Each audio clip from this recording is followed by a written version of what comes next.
existem várias modalidades de tratamento. A primeira modalidade que geralmente se faz é o tratamento medicamentoso. Porém, o medicamento ele não trata a obstrução, ele alivia o sintoma, né?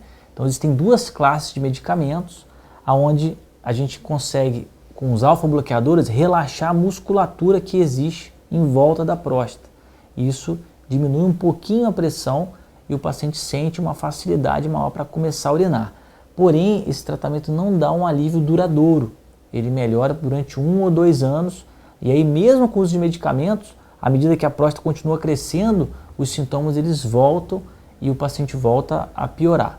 Você toma medicamento durante tanto tempo e não se dá conta dos efeitos colaterais hasta que você deixa de tomar o medicamento. Reitero que assim, os remédios eles ajudam, mas eles também trazem um problema que é esse de você ficar às vezes com um pouco de tontura e principalmente quando você é muito ativo, quando você vai fazer uma manutenção em casa, vai fazer alguma coisa que você precisa baixar, levantar rapidamente, aquilo, às vezes eu parava, precisava encostar na parede um pouquinho e opa, deixa eu me restabelecer. Algumas vezes nos últimos momentos aqui nos últimos dias eu estava até às vezes acordando, você tem que tomar o remédio logo de manhã e toma à noite.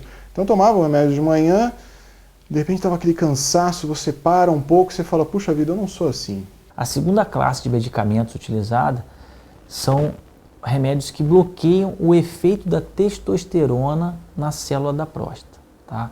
Então a gente tem duas medicações nessa classe, que é a finasterida e a dutasterida.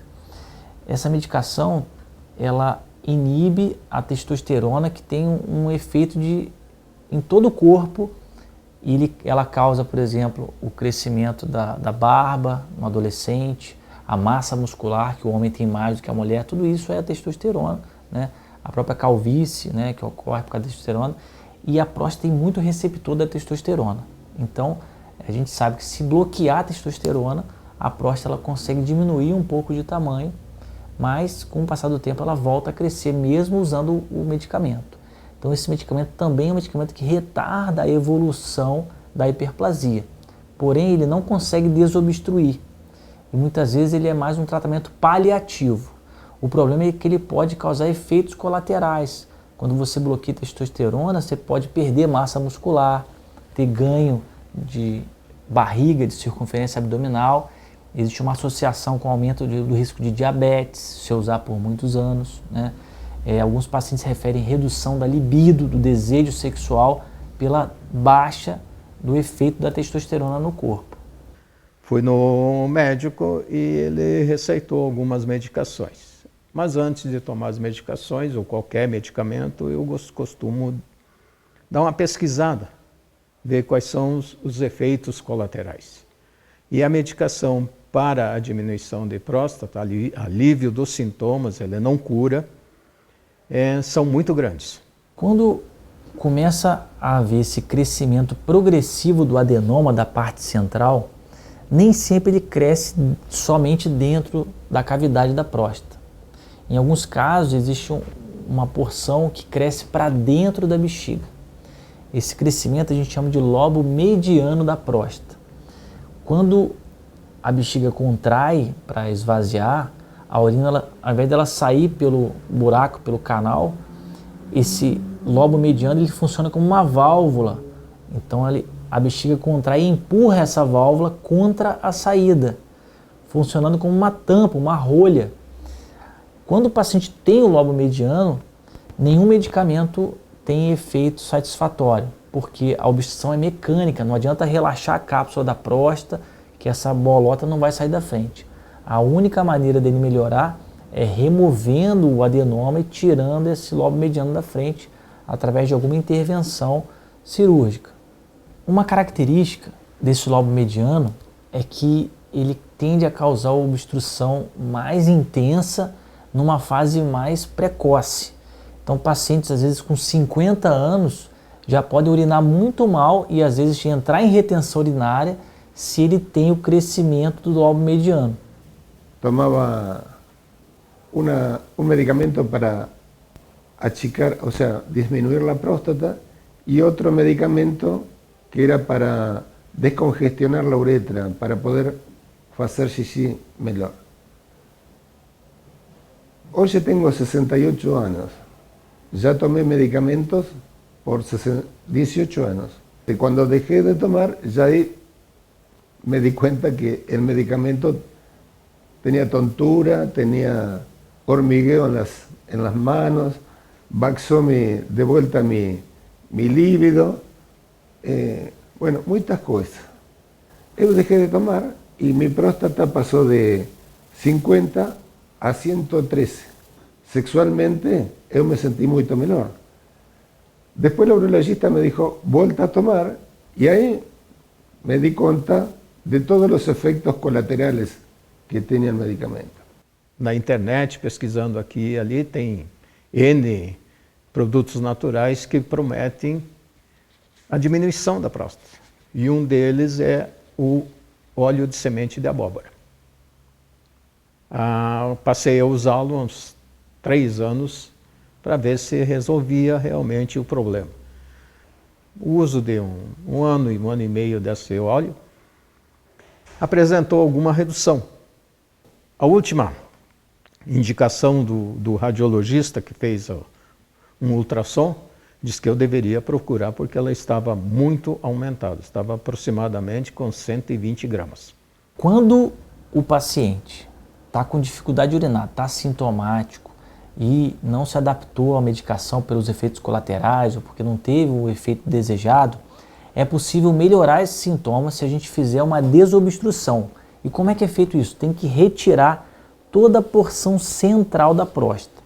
A próstata é dividida em 2 regiões, uma zona periférica e uma porção central. É como se fosse uma fruta, um abacate ou até uma laranja. A zona periférica é a polpa do abacate e a porção central é o caroço do abacate. À medida que ela cresce várias vezes o tamanho normal, ela parece mais uma laranja. A zona periférica ela fica esticada e fininha, como se fosse a casca da laranja. E para desobstruir você tem que tirar todo a polpa da laranja, todo o caroço do abacate e deixar só aquela casquinha ali de fora. Essa retirada do adenoma ela pode ser feita de várias maneiras. Tradicionalmente, isso era feito através de uma cirurgia invasiva, onde a gente fazia um corte, uma cesariana, uma incisão horizontal, abria a bexiga e tirava com o dedo essa parte central. Mas é uma cirurgia que necessita de vários dias de internação, a gente fica vários dias de sonda, de 5 a 7 dias, e tem um risco de sangramento importante, onde um percentual elevado, mais de 10%, pode precisar de transfusão de sangue. E ela não pode ser feita em pacientes tomando anticoagulantes. E deixam muitas sequelas também. Principalmente cirurgia aberta, tu com certeza vai ficar usando fralda geriátrica por muito tempo. Continência urinária é o principal sintoma que esses procedimentos invasivos eles acarretam. Quando foi em 2013, no final de 2012, 2013, eu já não tinha mais condições de urinar, eu já estava com um problema bem agravado, né? E aí em maio de 2013 eu fiz a primeira cirurgia, foi a RTU. A segunda técnica que surgiu é a cirurgia de ressecção transuretral, ou RTU, que é conhecida popularmente como a raspagem da próstata. Essa cirurgia ela foi uma evolução, porque ela não precisa de um corte na barriga, faz pelo canal. Porém, ela tem algumas limitações e que ainda não tornaram ela o tratamento ideal. Y el médico me falou que yo me tenía que operar por la RTU, que ingresan por la próstata y con un sistema de calor eléctrico hacen como un raspado. O sea, agrandan el canal, pero tiene mucho sangrado y tiene una recidiva, o sea que es un procedimiento que el tumor no sacan todo el tumor, sacan solo un canal y el tumor depois volta a crescer. A RTU eu não indico mais para ninguém, tá? Por quê? Não é porque não me fez bem, é porque o procedimento é muito invasivo. Eu fiquei 4 dias hospitalizado com sonda. No primeiro dia eu fiz a cirurgia numa segunda-feira de manhã. Na madrugada seguinte entupiu a sonda. Eu sofri pra caramba as dores de uma obstrução da sonda. ela é horrível, porque aquilo está descendo líquido que vai lubrificando e vai limpando a próstata e enche a bexiga, e aquilo te dá uma dor que é horrível. Eu passei por uma madrugada tremendamente, não quero mais nem lembrar daquilo.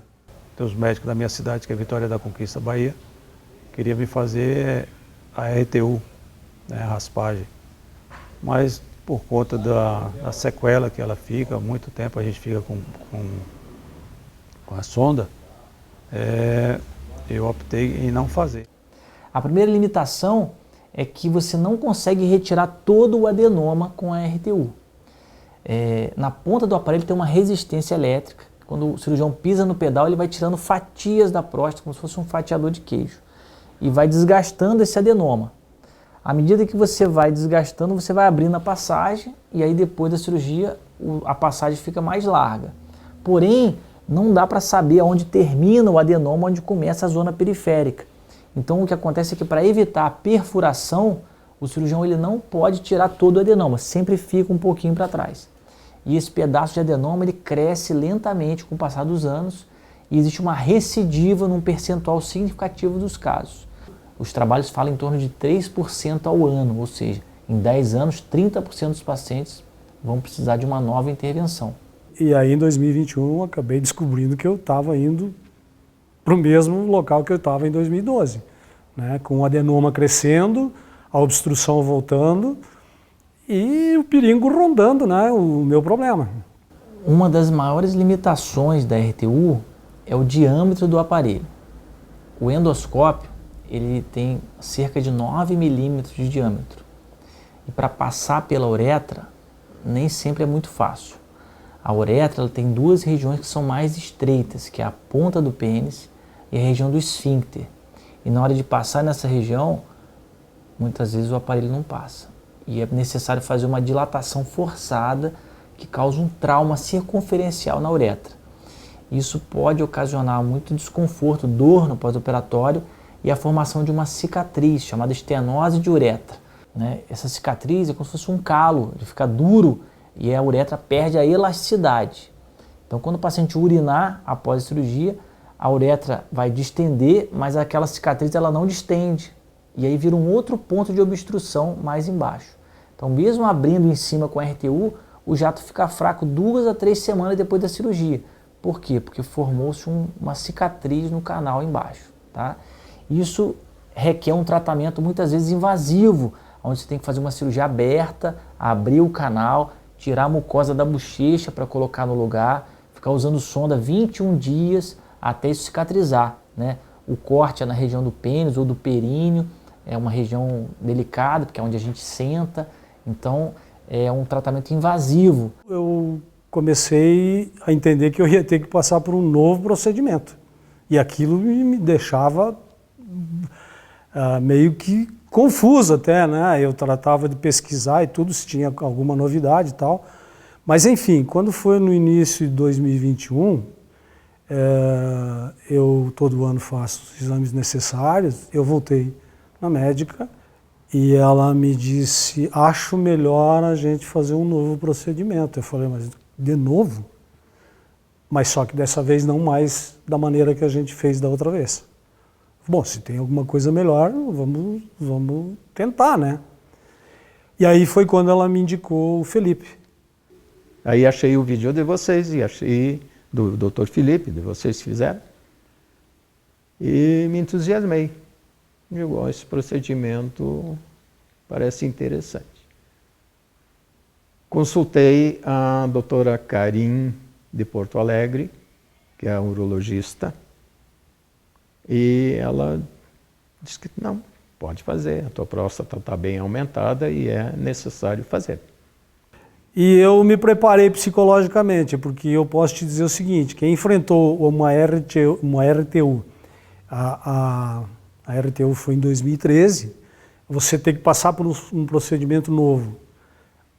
9 anos depois, para tratar o mesmo problema, por mais que a pessoa tenha equilíbrio emocional, não é fácil você administrar isso, tá? Tem que ter muita segurança e muita cautela para você não entrar em parafuso. Seria importante fazer o tratamento sem passar pelo trauma de uma cirurgia aberta ou sem passar pelo trauma da RTU com esse aparelho grosso.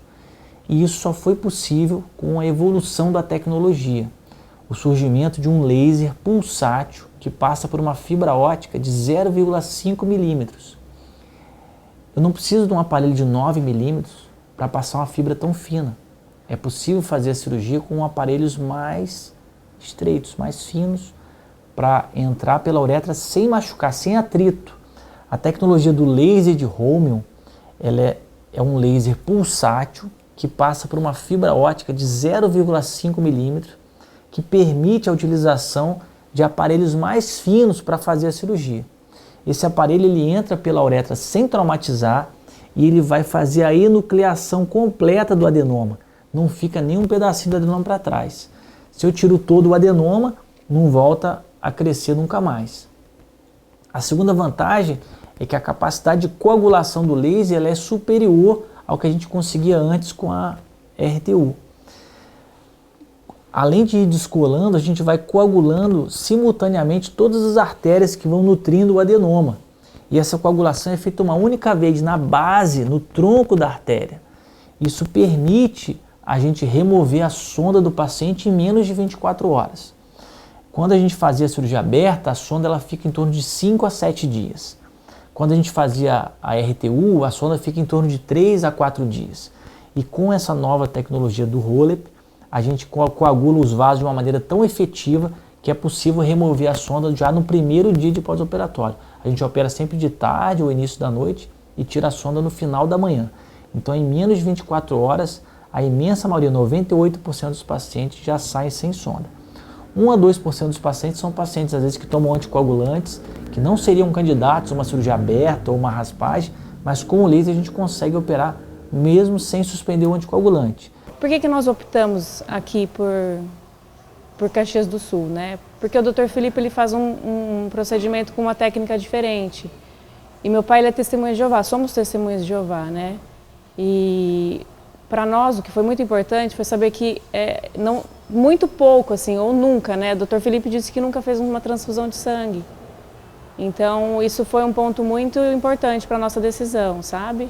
A gente sentiu segurança, sabe? Ele respeitou, né, que a questão da religiosa, ele disse que não respeitava, né? Se o paciente não aceita, ele não aceita, né? E pronto.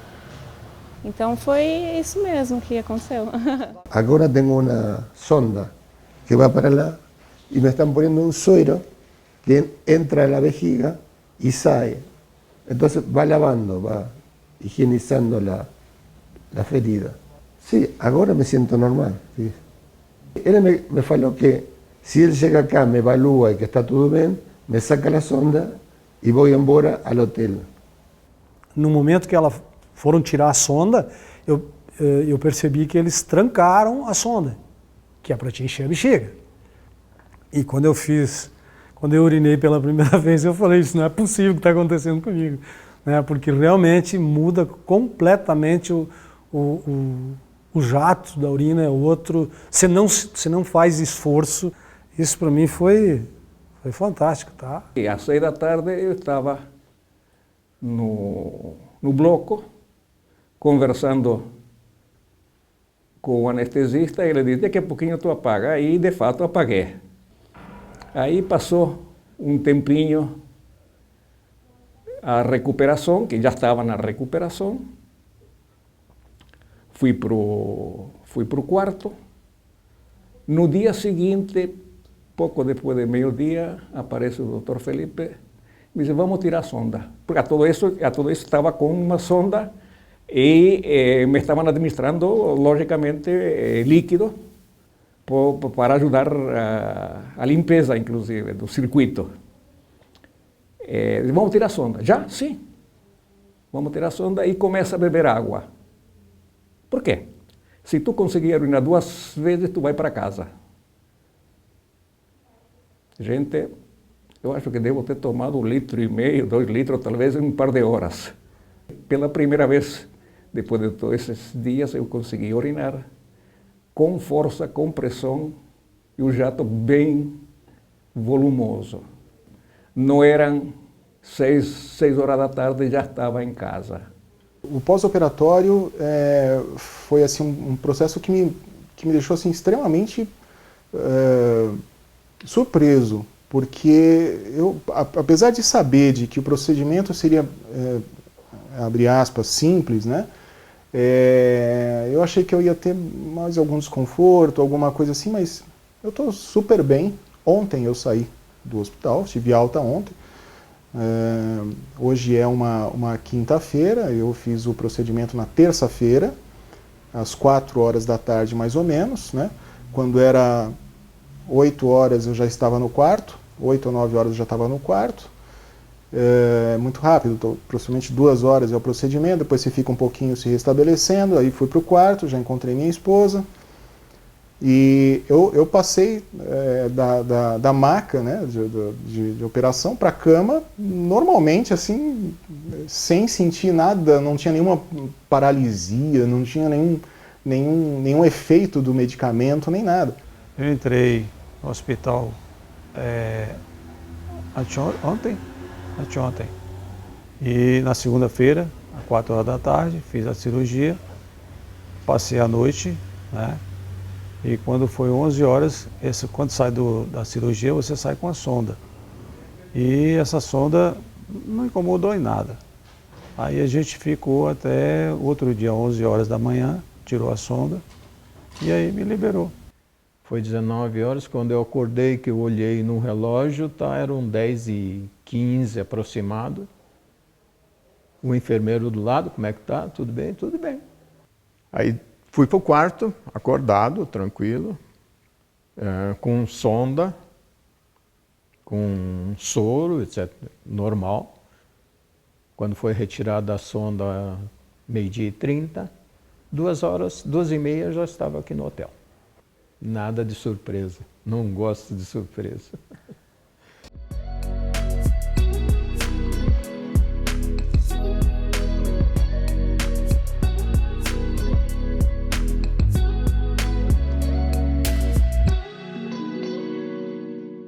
Quando eu comecei a fazer o roll-up, eu tive que visitar centros de roll-up na Europa e eu comecei fazendo com os aparelhos que eles usavam, o mesmo aparelho da RTU.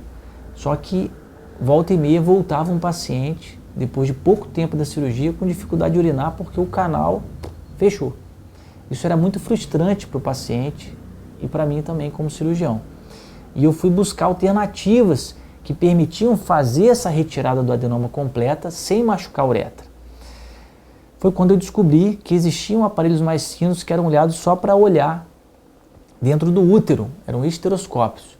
E eu fiz contato com um fabricante na Alemanha. O fabricante chama RZ Medicine Technik, de Tuttlingen. O dono da empresa, o Rainer, acabou virando muito meu amigo, ele se interessou pela ideia e desenvolvemos um projeto juntos de desenvolver aparelhos para cirurgia de próstata com diâmetros menores. We are currently developing with our friend Dr. Felipe Figueiredo a very nice and very useful instrument, a morsoscope, which will be used for MILIPS, and also together with a morsolator, which we are going to design for HOLIP surgery. Então, a primeira versão foi esse aparelho de 7 milímetros, tá? Que foi um sucesso, permitia fazer qualquer tamanho de próstata com a mesma qualidade, o mesmo fluxo de soro, porém com menos trauma de uretra. Mas algumas uretras ainda não passam tão fácil com 7 milímetros, principalmente na ponta do pênis. E aí eu descobri que existiam aparelhos mais finos ainda que eram usados na ginecologia.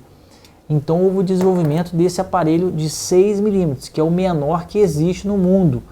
The major difficulty was actually the time, because at that time all the production facilities, including ours, we're not ready in terms of technology, in terms of skill of our production people, and we had to first teach them, and we had to learn first, and the learning curve was unfortunately a little bit too long.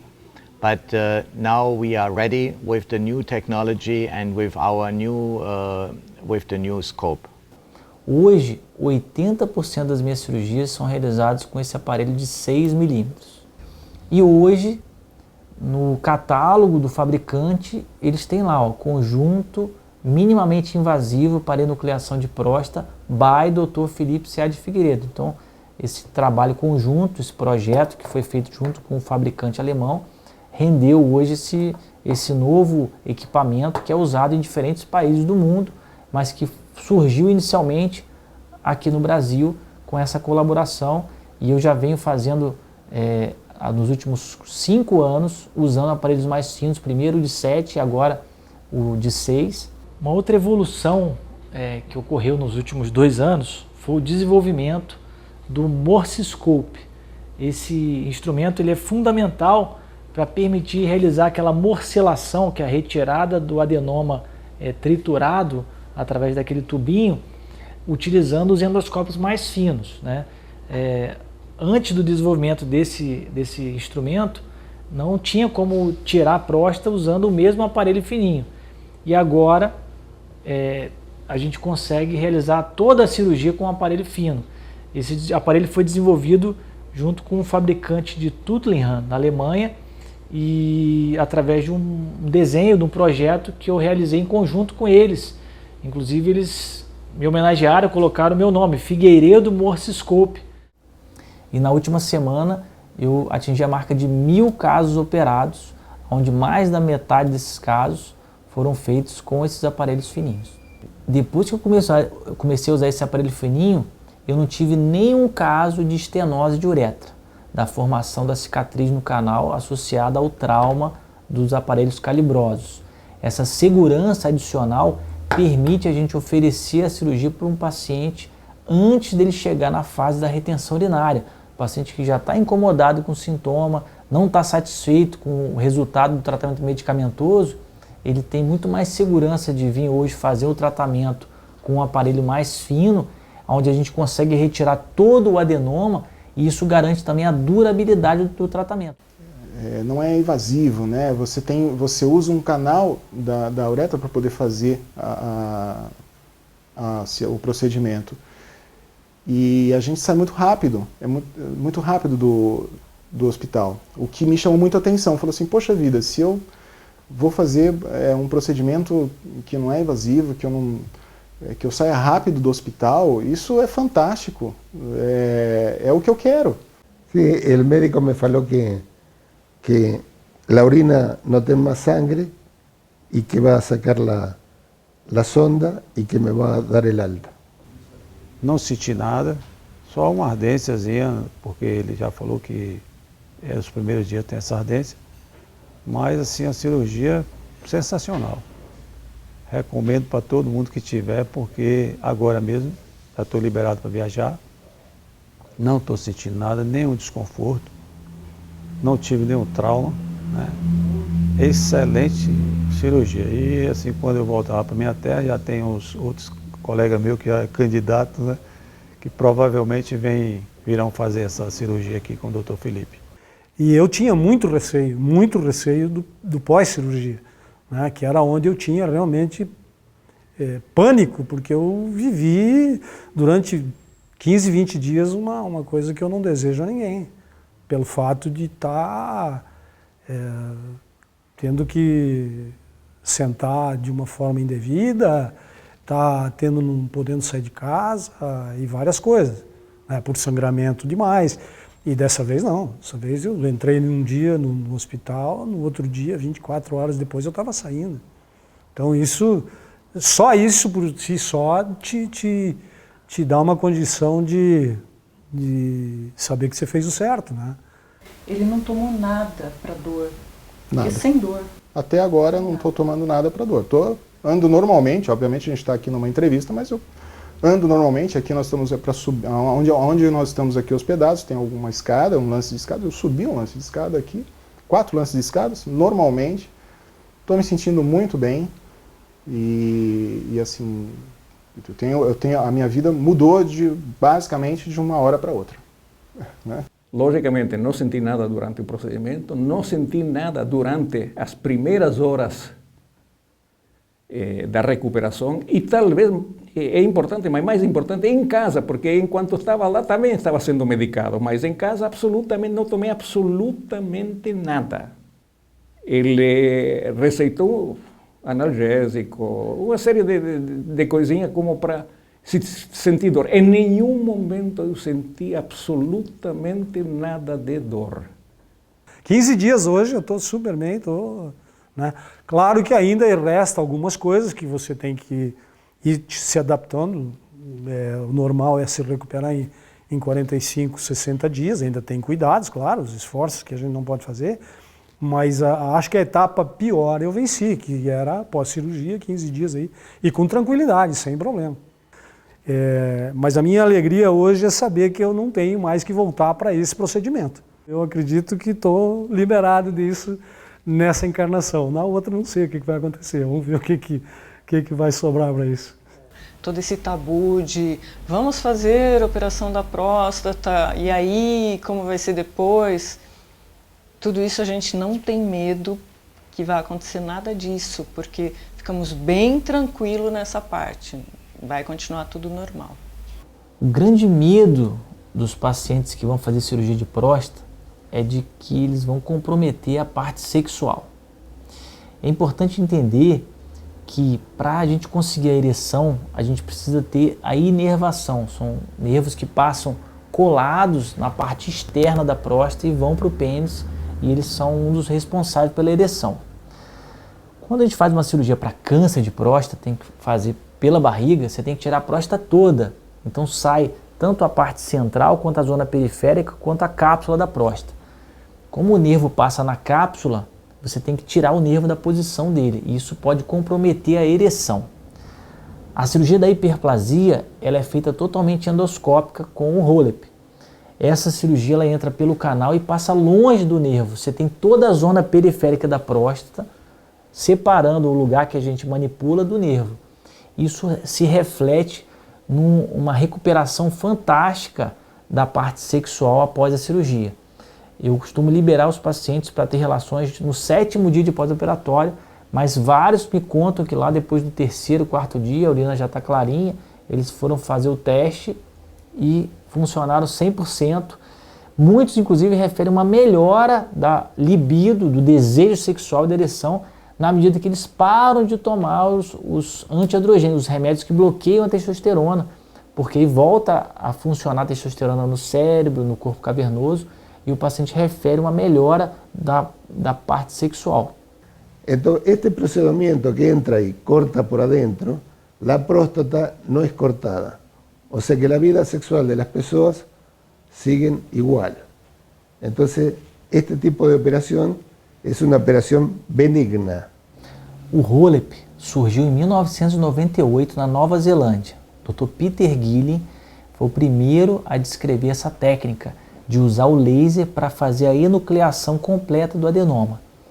Porém, ele utilizava o mesmo aparelho da RTU e ele foi responsável pela propagação da técnica, principalmente na Europa. Nas Américas ele cresceu mais devagar, né?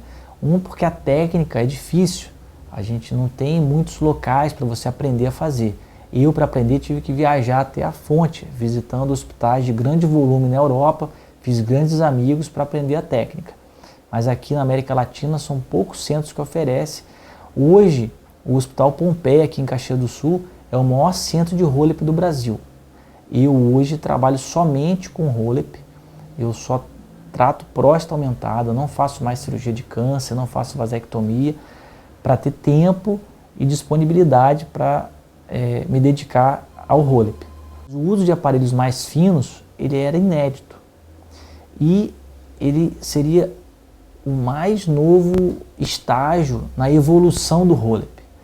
E aí surgiu um novo nome para essa cirurgia, que seria MILEP, Minimally Invasive Laser Enucleation of the Prostate, que é você fazer o HoLEP usando aparelhos menos traumáticos e usando uma técnica cirúrgica menos traumática, que também foi desenvolvida nesses últimos 7 anos, desde que comecei a fazer o HoLEP, e culminou numa publicação agora no mês de março de 2022 no Urology Video Journal, onde a gente descreve tanto os aparelhos mais finos quanto a técnica utilizada, que permite uma recuperação mais precoce do paciente, não tem as complicações que a gente ainda via fazendo HoLEP com aparelhos mais calibrosos.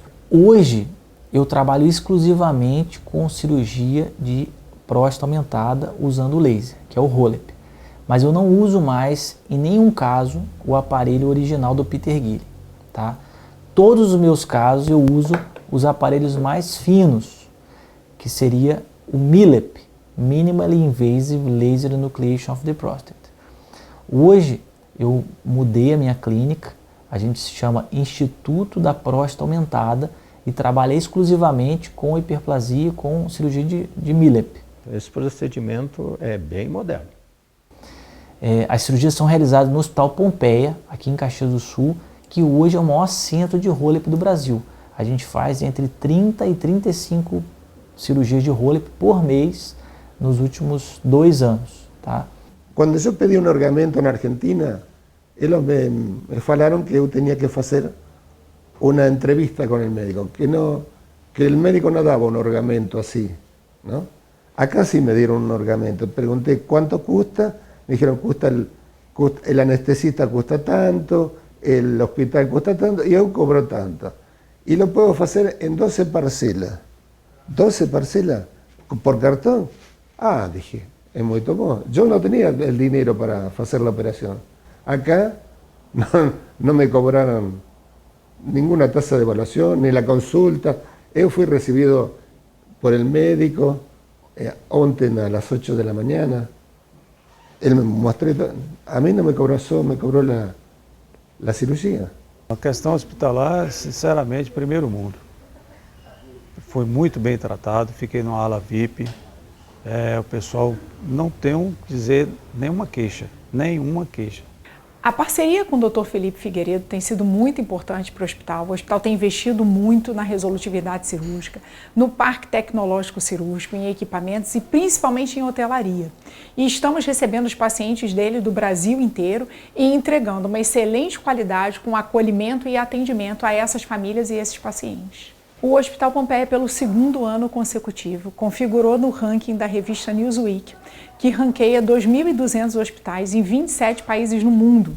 Nesse ano, ficamos na 25ª posição dos 100 melhores e maiores hospitais do Brasil. Aqui nós ficamos muito satisfeitos com o hospital, sabe? Desde o atendimento, desde a recepção, a internação, o serviço de hotelaria, as enfermeiras.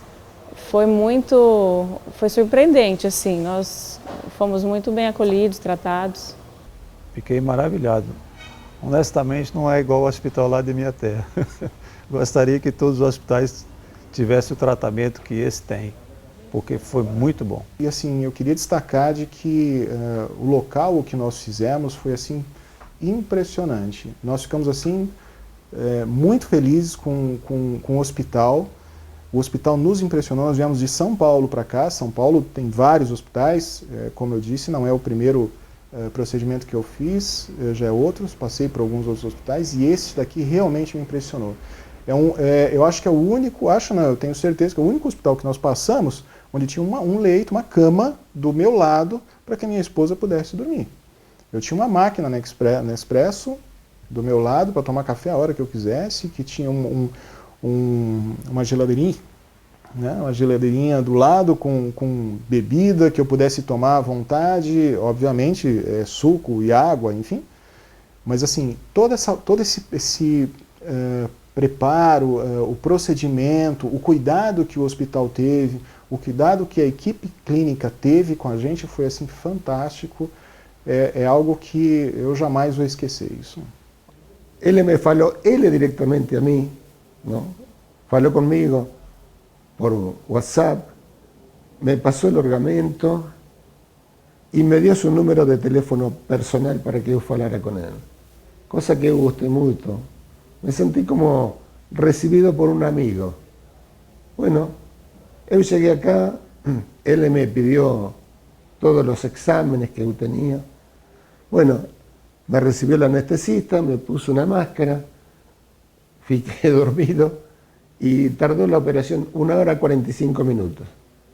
El hospital es un hospital muy bom, tiene todas las comodidades, la gente es muy boa.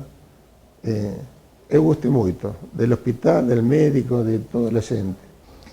Uma outra evolução grande foi a aquisição de um novo laser, que chegou também agora no início de 2022, que é um laser mais potente de um fabricante italiano, a Quanta System. E esse laser vai permitir a gente fazer a cirurgia com frequências de pulso mais altas e acelera a cirurgia em 20%. Felipe was buying our first Holmium some years ago, and it was actually the first probably in Brazil, but now he has upgraded to the most powerful, to the more powerful version, 100 watt. And with this laser, really the efficiency on prostate enucleation is increased significantly. And we are very happy of the partnership we have with him, because we bring a lot of surgeons to Pompeii Hospital. Motivos que me levou a investir numa segunda máquina, além da evolução tecnológica, é saber que se der qualquer problema, eu tenho um outro laser em stand-by que permite completar qualquer cirurgia que tenha naquele dia, né? E isso traz uma segurança de eu falar para o paciente que eu vou fazer isso e vai terminar isso independente, porque todos os equipamentos necessários para a realização do roll-up eu tenho em dobro. Eu tenho 2 lasers, 2 morceladores, tenho 3 conjuntos completos de aparelhos mais finos que permitem a gente fazer mais de uma cirurgia por dia.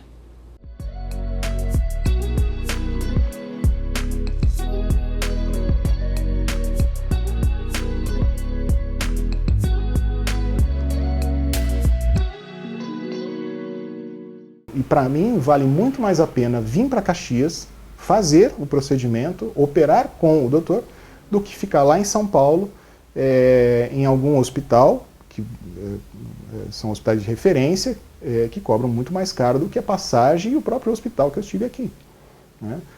Eu operei, eu tenho a parte de convênio, então o hospital ele foi feito pelo convênio, e a parte da equipe clínica, da equipe médica, eu paguei a equipe. O desenvolvimento dessa técnica e da possibilidade de usar aparelhos mais finos desencadeou grande interesse na comunidade urológica internacional. Eu tenho vários amigos de fora do Brasil que me convidaram para apresentar essa técnica, fazer cirurgia demonstrativa ou dar aula em alguns congressos.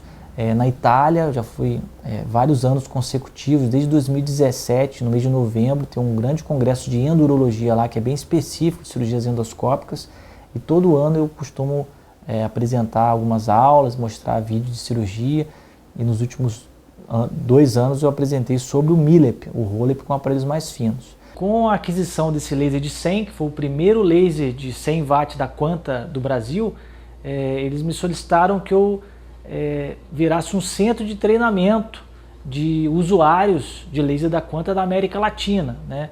E isso permitiu que eles mandassem os médicos que adquiriram esse mesmo laser no Equador, no Chile, em outros países, para passar aqui e fazer uma imersão em roll-up. Eu tenho 2 médicos convidados que vieram de Quito, no Equador, que compraram o laser, esse mesmo laser há pouco tempo, mas que não estavam ainda familiarizados com os detalhes técnicos e vieram fazer essa imersão junto comigo aquí en el Hospital Pompeii, con mi equipo. Para nosotros es muy grato estar acá, compartir con Felipe Figueiredo sus conocimientos. Nosotros estamos empezando a utilizar recientemente lo que es el láser el equipo de Quanta de 100 watts. Tenemos pocos casos, pero en esta formación que estamos, o en este proceso que estamos empezando, Es muy grato compartir con Felipe su experiencia, su don de gente. Nos hemos sentido muy contentos. Como sabemos da qualidade do Dr. Felipe, aí procuramos ele e conseguimos chegar aqui. Eu acho que é uma experiência realmente grata, muito boa. Incrível ver o Felipe operando com tanta segurança. Então, o que uno tenta é conseguir fazer o mesmo, ou seja, repetir o processo que ele fez ontem. Não é muito fácil, porque precisa muitos casos para, acho que, chegar à experiência dele. Eu já fui convidado também para dar aula, para mostrar essa técnica num congresso de cirurgias ao vivo em Buenos Aires. No ano passado teve e esse ano em junho terá novamente. Isso para mim é um motivo de muito orgulho, representar o Brasil nessa comunidade aí seleta de endurologistas que movem a fronteira do conhecimento cada vez mais para frente.